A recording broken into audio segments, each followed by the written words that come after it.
Hi, I have a question for you. Can you control your emotions? Do you know what emotions do to the physical body? Hello and welcome back to Holistic Within. My name is Danny Reyes and this week we are talking about emotions. That's right. What makes emotions so important? What is it about them that can create a great thing or destroy a great thing? Um, So for these, we have to understand what an emotion means. It comes from the Latin word motive, and it basically means the energy of change, emotion, the energy that moves things in life.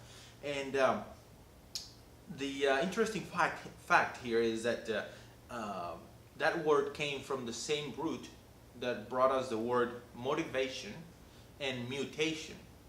Now, motivation is the reason for change, and mutation is the actual change.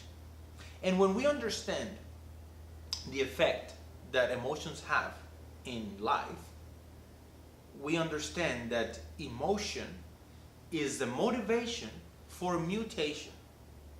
To say that the other way, we can say that anything that changes is because of an emotion. So, for example, if something happened in my body that now I have high blood sugar levels, they call me a diabetic, let's say, that's the mutation, that's the change. What happened, what emotion happened that created that mutation? So let's say one day I was feeling down, I was feeling sad. Or angry. And to make myself feel better, I stop at a coffee shop and I buy myself a big caramel latte with half a dozen donuts. And I have a good time, I enjoy them. And while enjoying them, I'm feeling better. Now, if I repeat this process long enough, my body will learn that when my blood sugar is normal, I'm not feeling okay. But when I have a spike in my blood sugar levels, I'm feeling good. I'm enjoying myself. And very soon the body will say, okay, I'm gonna help this guy. If he's not happy unless the blood sugar level is high, I'm going to do something about that.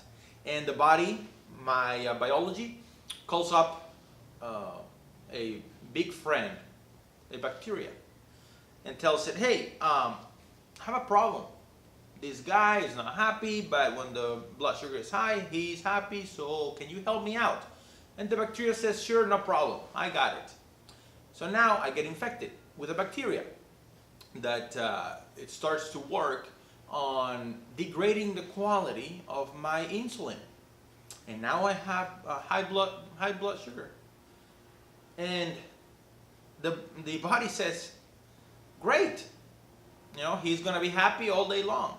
The problem is that my biology doesn't know that my happiness came through the experience of tasting those sugary things. And now I have high blood sugar and I'm still not happy. I have two big problems now.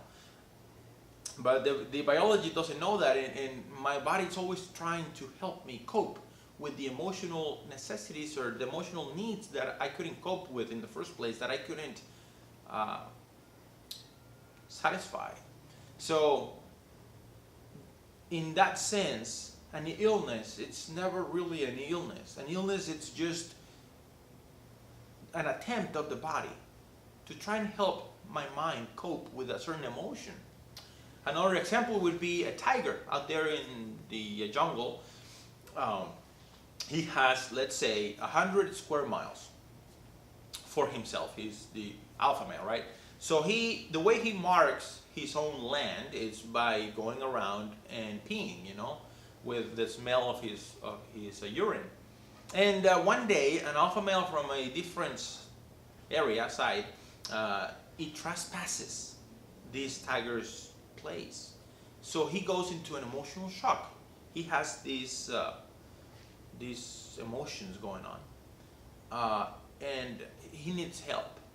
So his biology responds. He doesn't know how to cope with this emotion. He doesn't know, how to deal with these emotions. There are no psychologists in the jungles for the tigers.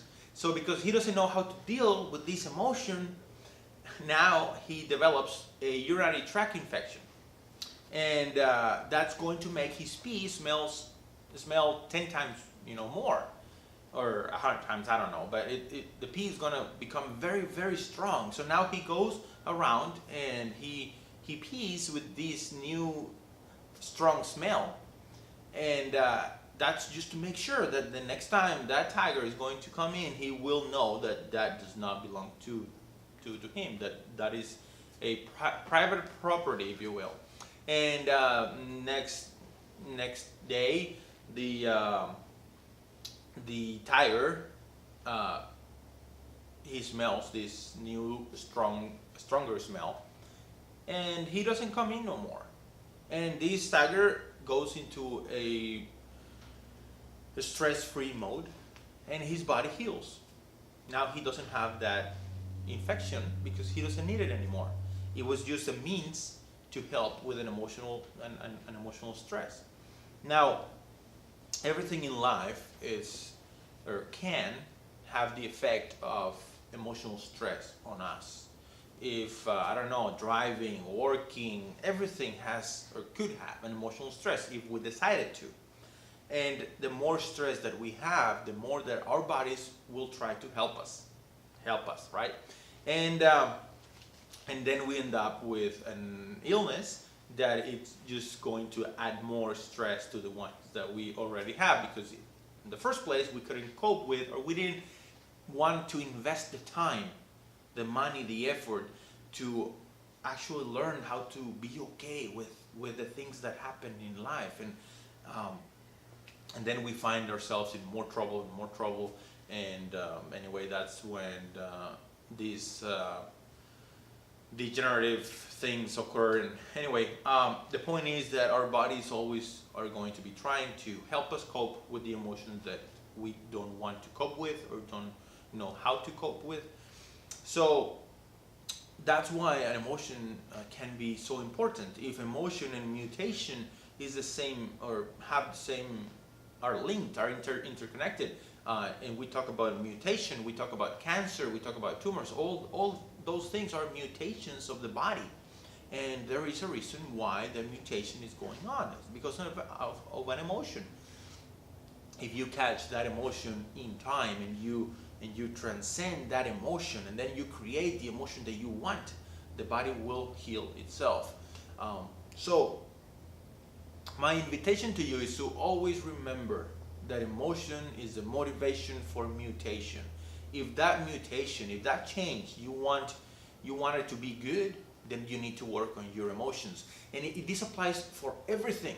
And I mean it, everything. If you want a better job, if you want a better paycheck, you need to work on your emotions. If you want a better health, you need to work on your emotions. If you want better relationships, better everything, emotion. I know it sounds weird. It's and for most people, it's a subject that they don't even want to talk about it. So we can understand why humanity is as ill as as we are, and that's why there are so many financial troubles, because everybody is trying to hide an emotion with something else that it's not doing anything to heal that necessity, that need. Anyway, this is a long topic, and I don't want to bore you with this, but because it's such an extensive topic, we will have to talk about it again. I think next week we can talk a little bit more about the actual process that happens when I have an emotion, and how that emotion, that it can be understood as nothing. It doesn't have any physical aspect to it, and somehow it gets translated into a physical illness. And we can actually trace that path, and we can understand a bit more this complex work that the body does. Anyway, thank you so much. I'll see you next week. Bye-bye.